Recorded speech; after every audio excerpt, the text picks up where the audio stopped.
Hello everyone, welcome to Nilly Sphere. I am Nilly, your next door tutor, and today I am starting with a lesson which is called Early Indian English Writing. Though I have started the series for UGC NET aspirants, I think we all would love to know about the fact or the history of the emergence of English as a language in India. Because English is not our own language. Still, in today's world, we can't go a step further without knowing this language. We all know that it is the language of Britishers. But how did it come to our nation? Okay, I will tell you. Here I will teach you how English language came in India, how Indians react on it, and how Indian English writings are emerged, and how British writings are accepted by the Indians, and how they started to write in their own Indianized English version.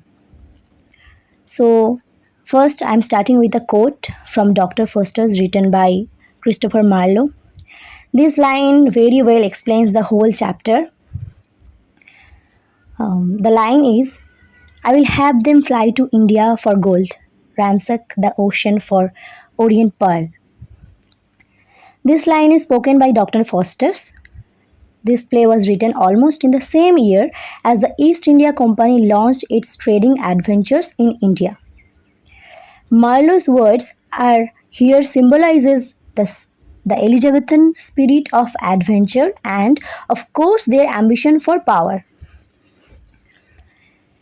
Britishers came to India primarily as a traders and East India Company chartered on 31st December 1600. Finally, they started their trading centers in India, but slowly the trading organization grew into a ruling power. As a ruler, the company thought that it's their obligation to civilize the Indian nation. The nation. The best way to do is to educate them. That was the time of the beginning of English education.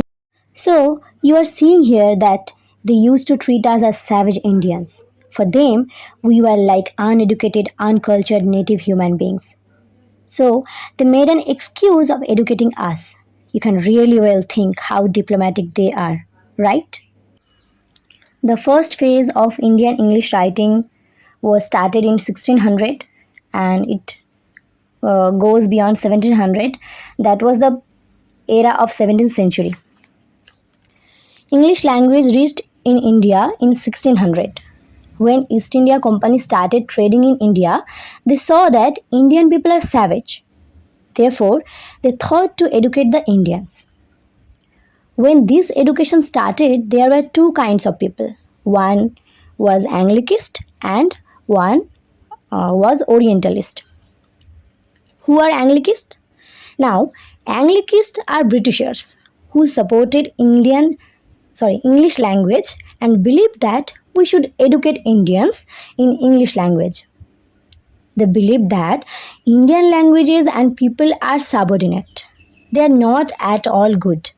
And therefore, in order to civilize Indians, we need to use English language. The other set of people are Orientalist. These are Britishers. These are Britishers, but who admired Oriental culture, that was the culture of East or Asian countries. They did not like the idea of introducing Western culture to India. Among these Orientalists were Sir William Jones, who was an officer of British Army and he was fascinated towards Indian culture.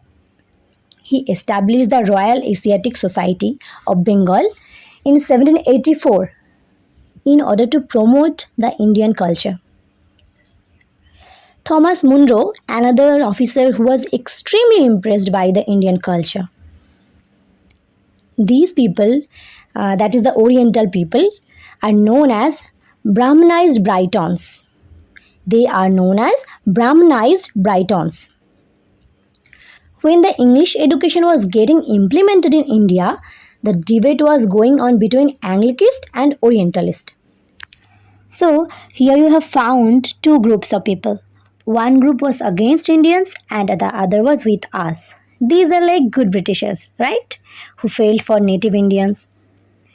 We all know that Britishers once used to be our enemy, but these Orientalists were our friend like characters. Right now? Now, it's the interesting fact to know who will win at last. Is it the Anglicist or the Orientalist? The second phase started in 18th century. That was from 1700 to 1800. Here, finally, Britishers decided to educate Indians because they were thinking that now they are going to rule it. And it's always better to rule educated people rather than ruling savage people. So, they decided that they are going to invest 1 lakh rupees per year for imparting education in India. They opened private schools and printing press. Printing press gave rise to the first newspaper in India, that was Hickey's Bengal Gazette. Now, colleges were also set up. The first college was set up in Cuddalore, whatever it is, near Chennai in 1718.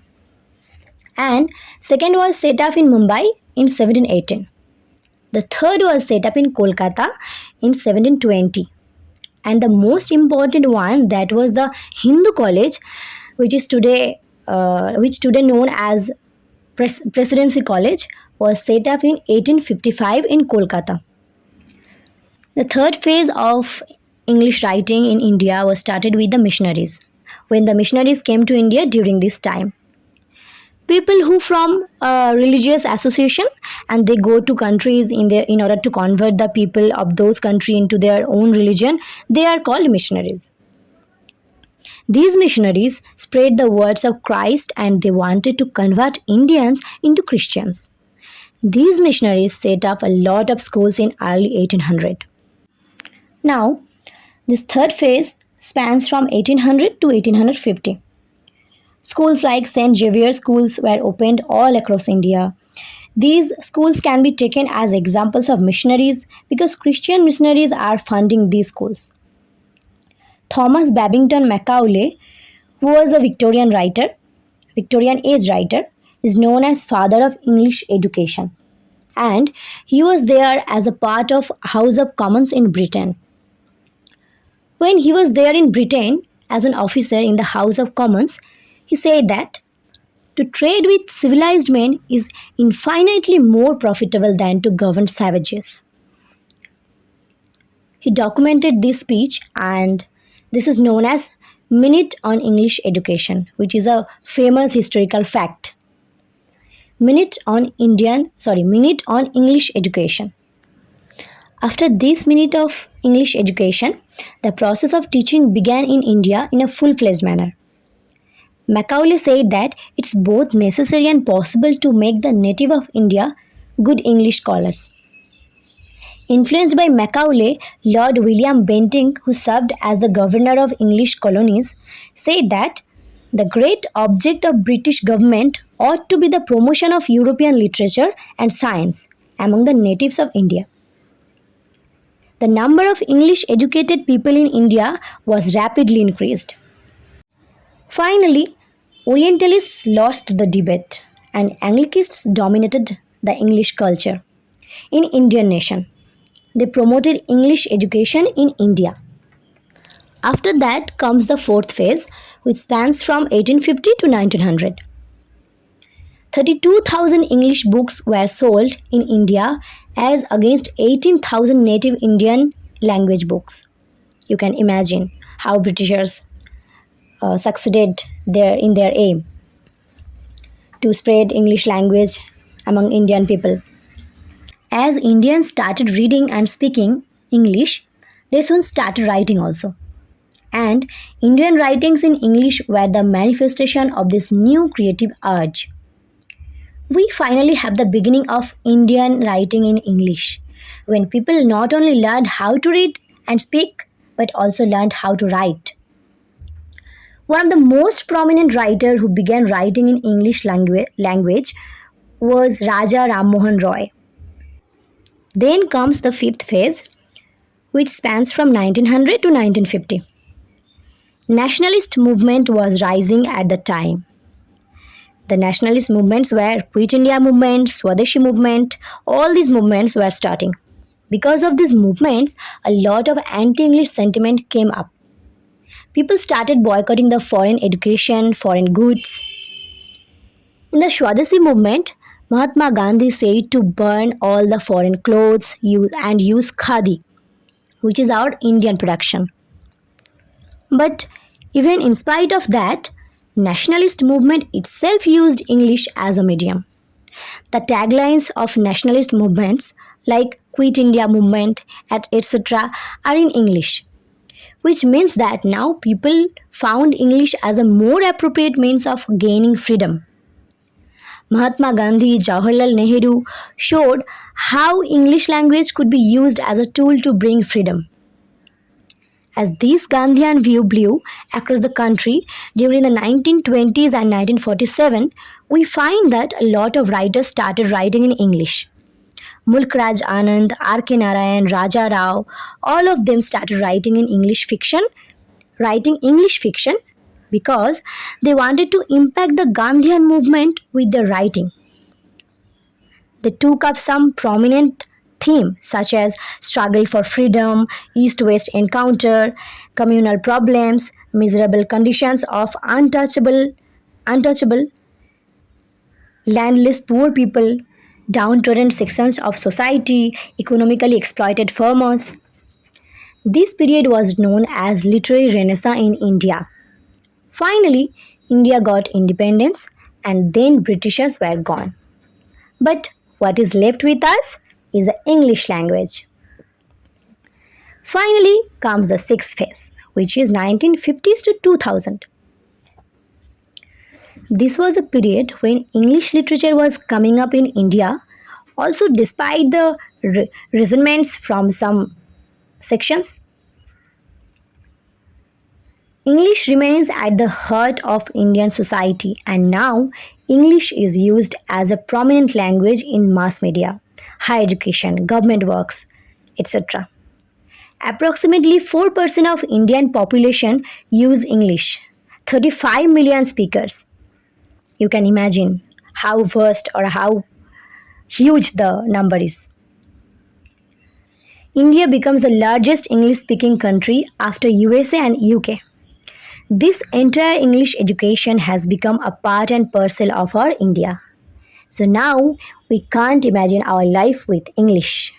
Since we have welcomed English as a language, yes, Britishers first of all they forced to speak in English to use English in our day-to-day life for their own sake, but ultimately we accepted it as our own. So this was the small history of early Indian English writing, how English writings are emerged. We will see in the next chapter various Indian writings, Indian inceptions of English writings, various English writers, how they started writing, their writings, individual writings. And here I'm taking my leave. Take care of yourselves and keep studying. Keep sharing your love to me by liking, sharing, subscribing to Nilisphere. Thank you. Thank you so much. Bye bye.